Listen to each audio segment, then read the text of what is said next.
महाराष्ट्राच्या राजकारणात सध्या मोठी हालचाल सुरू आहे आणि केंद्रस्थानी आहेत बच्चू कडू आणि एकनाथ शिंदे. विधान परिषद निवडणुकीच्या पार्श्वभूमीवर काल रात्री उशिरा बच्चू कडू यांनी एकनाथ शिंदे यांची भेट घेतली आणि या भेटीनंतर राजकीय वर्तुळात चर्चांना जोरदार उधाण आलं आहे. कारण शिवसेनेकडून बच्चू कडू यांचं नाव विधान परिषदेच्या उमेदवारीसाठी जवळपास निश्चित झाल्याची माहिती समोर येते. आता सगळ्यात महत्त्वाचा प्रश्न असा आहे, बच्चू कडू शिवसेनेकडून उमेदवारी स्वीकारणार का?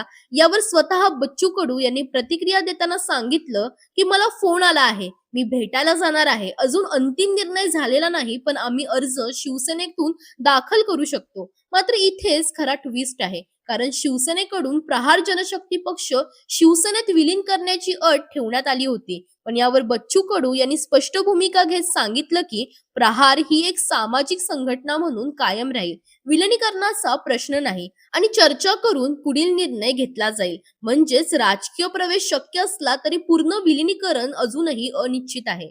यासोबतच बच्चू कडू यांनी आणखीन एक स्पष्ट केलं की देशात कुठेही गेलो तरी दिव्यांग, शेतकरी आणि वंचितांसाठी माझं काम तसंच सुरू राहणार आहे. त्यात कोणताही बदल होणार नाही आणि कार्यकर्त्यांच्या प्रवेशाबाबतही निर्णय त्यांच्या चर्चेनंतर घेतला जाईल. दरम्यान या विधान परिषद निवडणुकीचं वेळापत्रकही महत्वाचं आहे. 23 एप्रिल रोजी अधिसूचना जारी झाली आहे. 30 एप्रिल ही उमेदवारी अर्जाची शेवटची तारीख आहे. 2 मे रोजी छाननी होणार आहे. 4 मे ही अर्ज मागे घेण्याची अंतिम तारीख आहे. 12 मे रोजी मतदान सकाळी 9 ते संध्याकाळी 4 वाजेपर्यंत होणार आहे.